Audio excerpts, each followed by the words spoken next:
கொள்கையிலும் கோட்பாட்டிலும் திராவிட இயக்கத்தோடு ஒத்துசெய்யும் மார்க்சிய இயக்கத்தின் மகத்தான மாண்புமிகு கேரள முதலமைச்சர் திரு பினராயி விஜயன் அவர்களை வாழ்த்துரை வழங்க அன்புடன் அழைக்கிறோம்.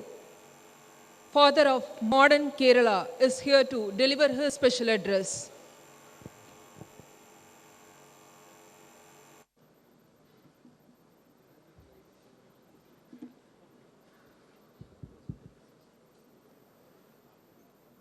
Dear sisters and brothers, it gives me immense pleasure to be with you all here today at the book release of Thiru Stalin Avargal's autobiography, Ungalil Oruvan. As a Malayali, I am extremely happy to be here because Kerala and Tamilnadu have had warm ties that span millennia. Malayalis and Tamilians are children of the same soil. We are brothers and sisters.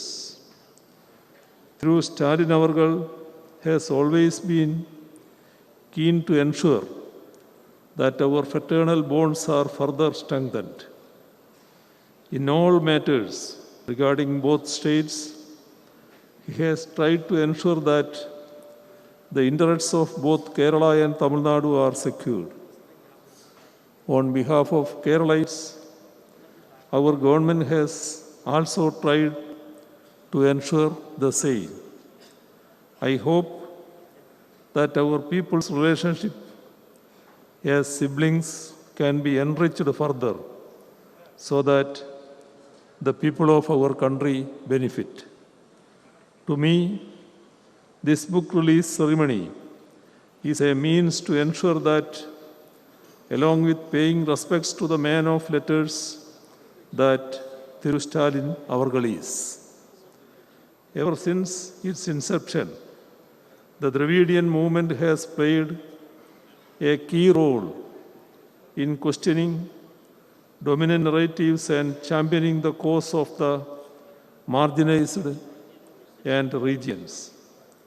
It has also stood against superstitions and malpractices as a torchbearer of logic, reason, and scientific temper, protecting and strengthening the multicultural and plural outlook of the Indian society, and enriching mother tongues have also been primary concerns of the Dravidian movement.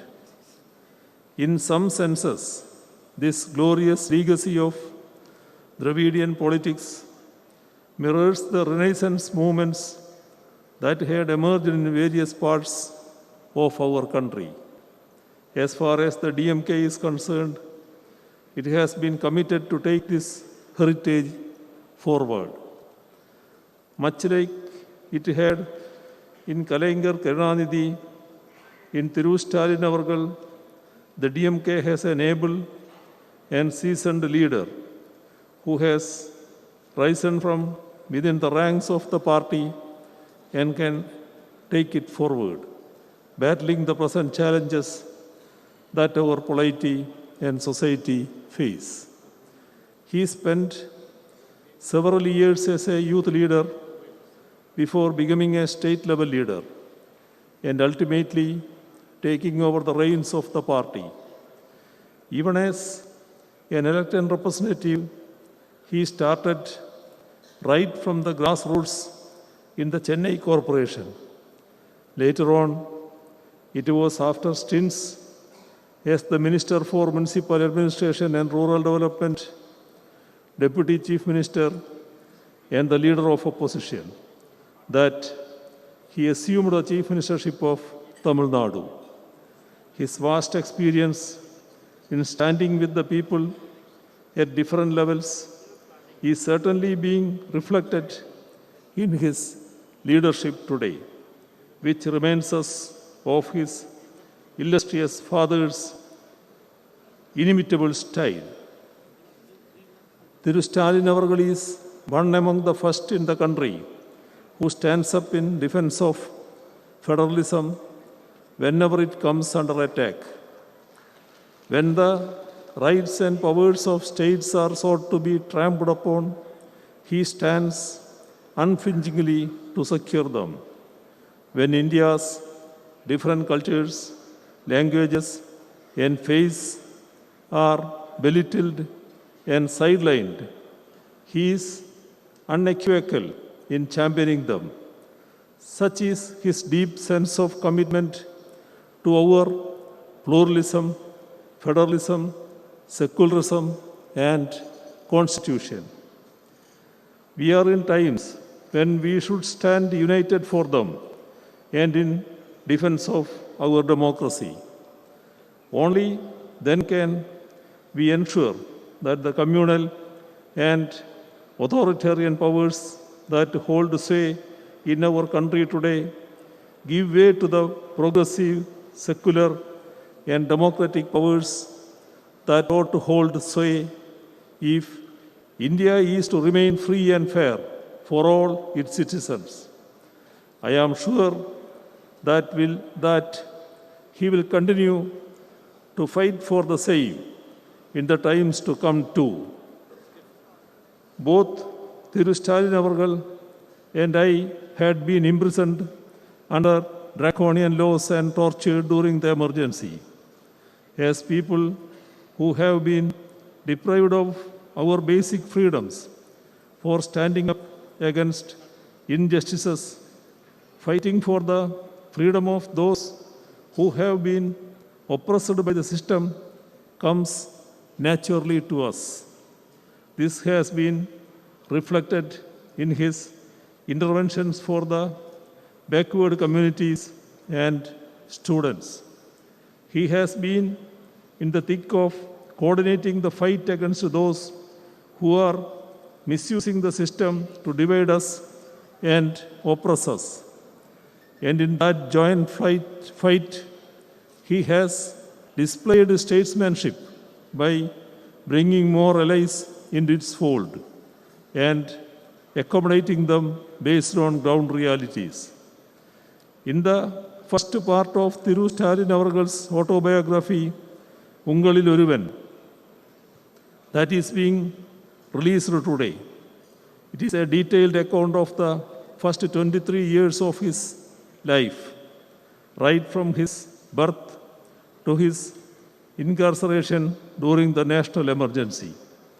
The household he was born and brought up in, his schooling and college days, his interactions with Periyar and Anna, his early political activism as a student, his initial stints with theatre and cinema, his use of theatre forms of political campaigns, the formation of the DMK's youth wing, his local level work for the DMK, and his election to local level leadership of the party, and his wedding have been detailed over 27 chapters.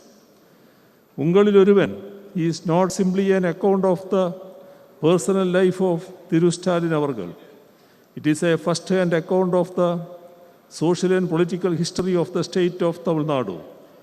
It gives us a glimpse of the literacy and cultural activism that is intertwined with Dravidian politics. It gives us an insider's take on how Dravidian politics made inroads into the youth and students of Tamil Nadu. It offers insights on the idea of self-respect, a cornerstone of the Dravidian movement.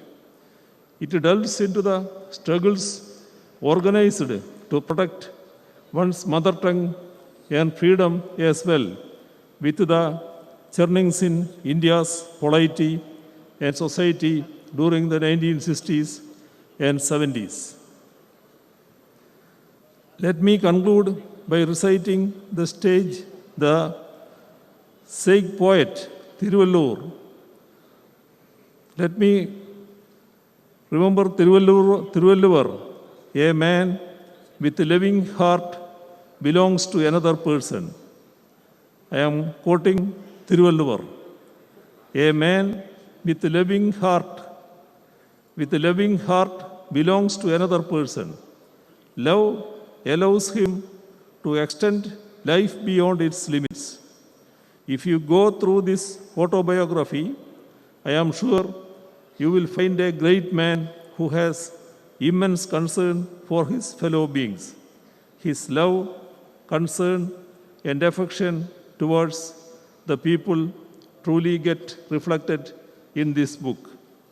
Without an iota of doubt, I can say that Thiru Stalin Avargal belongs not just to him alone, but to the society as a whole. It is against this backdrop that the title of the book, Ungalil Oruvan, becomes meaningful in every sense. As someone who has always tried to read as many books as possible, I can undoubtedly say that I am eagerly waiting for the subsequent parts of Ungalil Oruvan. Part 1 certainly provides a sneak peek into what is to follow. By reading this book, one will be touching the man, Thiru Stalin Avargal. I hope that this autobiography, which makes a good read, will be well received by the public. I express my gratitude for inviting me also to be a part of this book release ceremony and convey my best wishes to the author, Brother Stalin. I gather that it is his birthday tomorrow. Let me also extend advance birthday greetings to him. Thank you. உடனுக்குடன் செய்திகளை தெரிந்து கொள்ள Sun news bell ஐகானை click பண்ணுங்க.